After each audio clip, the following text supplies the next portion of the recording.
ಪ್ರಸ್ತುತ ಈ ವಿಡಿಯೋದಲ್ಲಿ ನಾವು 8ನೇ ತರಗತಿಯ ತೃತೀಯ ಭಾಷೆ ಹಿಂದಿಯ ಮೊದಲನೇ ಸಂಕಲನಾತ್ಮಕ ಪರೀಕ್ಷೆಯ ಒಂದು ಮಾದರಿ ಪ್ರಶ್ನೆ ಪತ್ರಿಕೆಯನ್ನು ನಾವು ನೋಡೋಣ. 40 ಮಾರ್ಕ್ಸ್ನ ಈ ಒಂದು ಪ್ರಶ್ನೆ ಪತ್ರಿಕೆ 1.5 ಗಂಟೆಯ ಪತ್ರಿಕೆ ಆಗಿರುತ್ತೆ. ಮೊದಲ में ನಾವು ನೋಡೋದಾದರೆ निम्नलिखित प्रश्नों के लिए 4 विकल्प सुझाए गए हैं. उनमें से सर्वाधिक उचित विकल्प चुनकर उसके संकेताक्षर सहित पूर्ण रूप से लिखिए. ಅಂದರೆ ಮಲ್ಟಿಪಲ್ ಚಾಯ್ಸ್ ಪ್ರಶ್ನೆಗಳಿದ್ದಾವೆ. ಇಲ್ಲಿ ಈ ಒಂದು 4 ಆಪ್ಷನ್ಗಳಲ್ಲಿ ನಾವು ಒಂದು ಸರಿಯಾದ ಉತ್ತರವನ್ನು ಕಂಡುಕೊಂಡು ಅದನ್ನು ಉತ್ತರಿಸಬೇಕು. ಅಂದರೆ ABCD ಅಂತ ಇದೆ ಅಲ್ವಾ, ಇದನ್ನು ಸೇರಿಸಿ ಕೂಡ ನಾವು ಅವರ್ಣ ಬರೀಬೇಕು. ಮೊದಲನೇ ಪ್ರಶ್ನೆ ಏನಿದೆ, ಇನ್ ಶಬ್ದೋ ಮೇ ಏಕವಚನ ರೂಪ ಹೈ, ಅಂದರೆ ಇವುಗಳಲ್ಲಿ ಏಕವಚನ ರೂಪ ಯಾವುದು ಅಂತ ಅವರು ಕೇಳಿದ್ದಾರೆ. ಯಾವುದಿಲ್ಲಿ ಏಕವಚನ ರೂಪ ಅಂದರೆ ಬಾತ್ ಅಂತಕ್ಕಂಥದ್ದು. ಉಳಿದವೆಲ್ಲವೂ ಕೂಡ ಏನು, ಇದು ನೋಡ್ರಿ, ಕಹಾನಿಯ ಅಂತ ಇದೆ, ಬಚ್ಚೆ ಅಂತಿದೆ, ಲಡಕೆ ಅಂತಿದೆ. ಅಂದರೆ ಮಕ್ಕಳು, ಬಚ್ಚೆ ಅಂದರೂ ಕೂಡ ಮಕ್ಕಳು, ಹುಡುಗರು, ಮತ್ತು ಕಹಾನಿ ಅಂದರೆ ಕಥೆಗಳು, ಬಾತ್ ಅಂದರೆ ಮಾತು ಅಂತ. ಹಾಗಾಗಿ ಅದು ಏಕವಚನ, ಆದ್ದರಿಂದ ಅದನ್ನು ನಾವು ರೈಟ್ ಆನ್ಸರ್ ಅಂತ ಹೇಳಿಬಿಟ್ಟು ನಾವು ಒಂದು ಬರೆದ್ವಿ. ಇನ್ ಶಬ್ದೊಮ್ಮೆ ಸ್ತ್ರೀಲಿಂಗ ಶಬ್ದ, ಅಂದರೆ ಸ್ತ್ರೀಲಿಂಗ ಶಬ್ದ ಯಾವುದಿದೆ ಅಂತಕ್ಕಂಥದ್ದನ್ನು ನಾವು ನೋಡೋದಾದರೆ ಮೋರ್ ಅಂತಕ್ಕಂಥದ್ದು ನವಿಲು, ಅದು ಗಂಡು ನವಿಲು.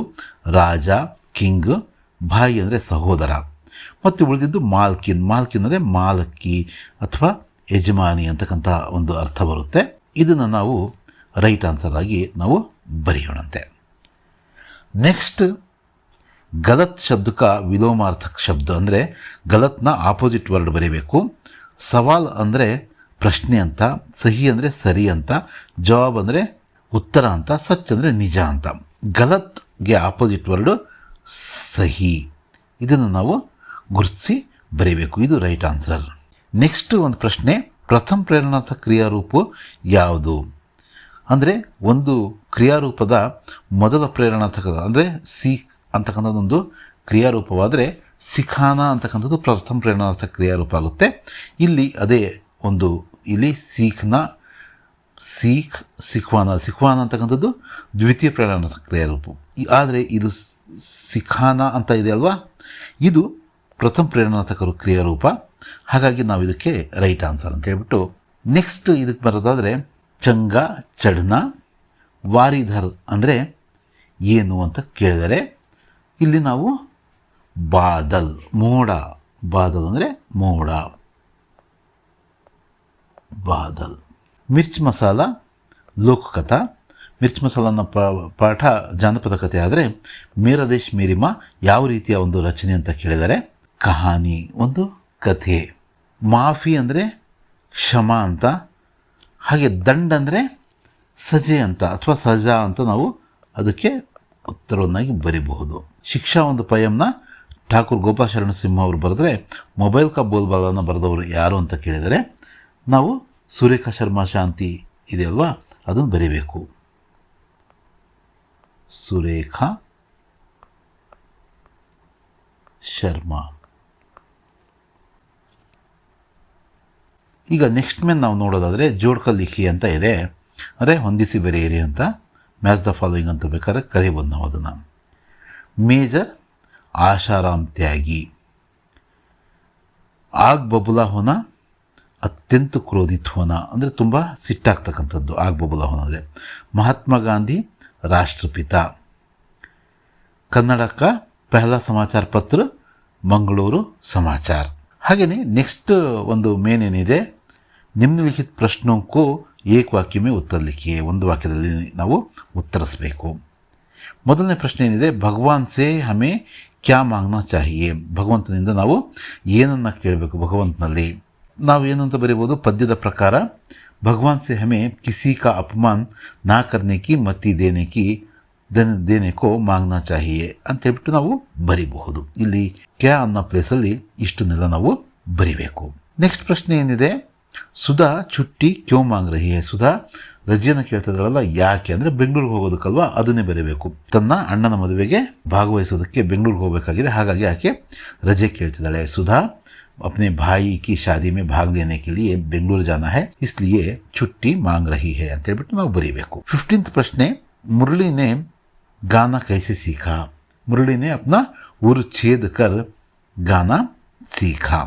ಗಾಂಧೀಜಿ ಕಿಸ್ಕಿ ಮೂರ್ತಿ ಥೆ, ಗಾಂಧೀಜಿ ತ್ಯಾಗ ಅವರು ತಪಸ್ಸೆ ಹಾಕಿ ಮೂರ್ತಿ ಥೆ ಅಂತೇಳ್ಬಿಟ್ಟು ನಾವು ಪಾಠದಲ್ಲಿ ಹೇಳಿರೋ ರೀತಿಯಲ್ಲಿ ಬರೀಬೇಕು. ಇದು 5th ಮೇನಲ್ಲಿ ಏನು ಹೇಳಿದರೆ, 2-3 ವಾಕ್ಯೋं में ಲಿಖಿ ಅಂತೇಳ್ಬಿಟ್ಟು 7 ಪ್ರಶ್ನೆಗಳು, ಒಟ್ಟು 14 ಮಾರ್ಕ್ಸಿಗೆ.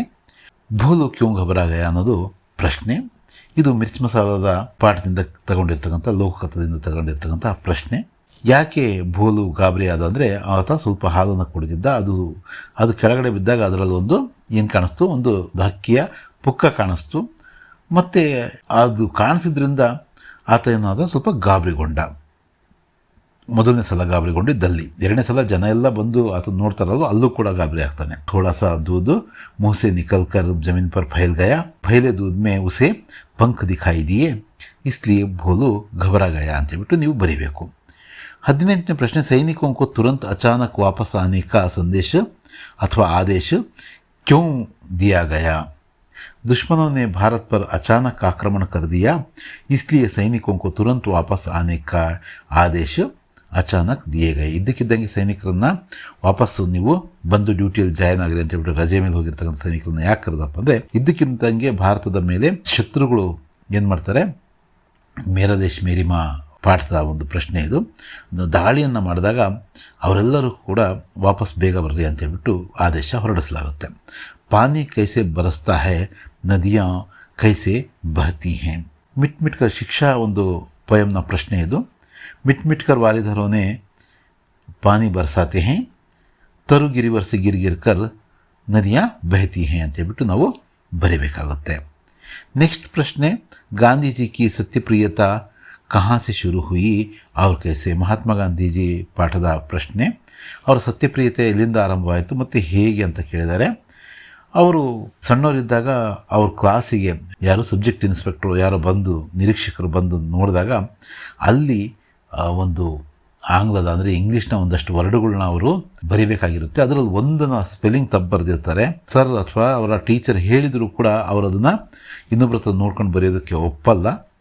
ಇಲ್ಲಿಂದನೇ ಅವರ ಒಂದು ಏನು ಸತ್ಯಪ್ರಿಯತೆ ಅಂತಕ್ಕಂಥದ್ದು ಸ್ಟಾರ್ಟ್ ಆಗುತ್ತೆ. ಇದನ್ನೇ ನಾವು ಹಿಂದಿಯಲ್ಲಿ ಹೇಗೆ ಬರೀಬೋದು, एक दिन की बात है, शिक्षा विभाग के अधिकारी स्कूल के निरीक्षण के लिए आए थे, उन्होंने अंग्रेजी के 5 शब्द लिखवाए, बालक गांधी ने एक शब्द का हिज्जे गलत लिखे, अध्यापक ने इशारे से समझाया कि दूसरे लड़के के हिज्जे देख कर ठीक कर लो, किंतु गांधी जी ने ऐसा नहीं किया. उनकी सत्यप्रियता यहीं से शुरू हुई, जिसने उन्हें आगे क्या बनाया, महात्मा बनाया ಅಂತ ಹೇಳ್ಬಿಟ್ಟು ನಾವು ಸ್ವಲ್ಪ ಲಾಂಗ್ ಇದೆ, 2-3 ವಾಕ್ಯದಲ್ಲಿ ನಾವು ಹೀಗೆ ಉತ್ತರಿಸಬಹುದು. ಸಮಾಚಾರ ಪತ್ರ ಮೇ ಕೌನ್ ಕೌನ್ ಸೆ ವಿಷಯ ಹೋತೆ ಹೇ ಅಂದರೆ, ನಾವು ನ್ಯೂಸ್ ಪೇಪರ್ ನೋಡ್ತೀವಲ್ವ, ಅದರಲ್ಲಿ ಯಾವ ಯಾವ ವಿಷಯಗಳು ಇರ್ತವೆ ಅಂತೇಳ್ಬಿಟ್ಟು ಇಲ್ಲಿ ಕೇಳಿದ್ದಾರೆ. समाचार पत्र में देश विदेश में घटने वाली घटनाओं का विवरण होता है. ಅಂದರೆ ದೇಶ ವಿದೇಶದ ವಿಷಯಗಳಿರ್ತವೆ. ಅದರಲ್ಲಿ ಆಟಪಾಠಗಳು, ಸಿನಿಮಾ, ವಾತಾವರಣ, ಉದ್ಯೋಗಕ್ಕೆ ಸಂಬಂಧಪಟ್ಟಂತಹ ಜಾಹೀರಾತುಗಳು, ಮತ್ತು ಕೃಷಿ ಬಗ್ಗೆ, ಮತ್ತು ಮಾರುಕಟ್ಟೆ ಬಗ್ಗೆ, ಇವೆಲ್ಲದರ ಬಗ್ಗೆ ಕೂಡ ಇರ್ತವೆ. ಅಷ್ಟೇ ಅಲ್ಲ, ಕಾರ್ಟೂನು, ಪದಬಂಧ, ಮತ್ತು ವೈವಾಹಿಕ ಸಂಬಂಧಗಳ ಬಗ್ಗೆ ಇರ್ತಕ್ಕಂಥ ಜಾಹೀರಾತುಗಳು, ಮತ್ತು ಪರೀಕ್ಷೋಪಯೋಗಿ ಸಾಮಗ್ರಿಗಳು, ಮತ್ತು ರಿಸಲ್ಟ್ ಕೂಡ ಮೊದಲು ಬರ್ತಾಯಿತ್ತು. ಅದನ್ನೆಲ್ಲವೂ ಕೂಡ ನಾವಿಲ್ಲಿ ಬರೀಬೇಕು. समाचार पत्र में देश विदेशों में घटने वाली घटनाओं का विवरण रहता है. खेल कूद, सिनेमा, मौसम, नौकरी संबंधी विज्ञापन, बाजार भाव, कृषि व्यापार संबंधी सूचनाएं मिलती हैं. कार्टून, पदबंध, विवाह संबंधी विज्ञापन, परीक्षा उपयोगी सामग्री, परीक्षा फल आदि इसमें होते हैं. बंदर ने रोटी का बंटवारा कैसे किया? ಇದು ಬಂದರ್ ಬಾಂಟ್ ಪೊಯಮ್ನಿಂದ ಕೇಳಿರ್ತಕ್ಕಂಥ ಪ್ರಶ್ನೆ. बंदर रोटी का 2 टुकड़े करके तराजू में डालकर पलड़ों पर धर के अधिक जो उसमें रहता है वो टुकड़ा उसने खुद खा लेता है, और जो बड़ा रहता है उसको भी वो चबा लेता है.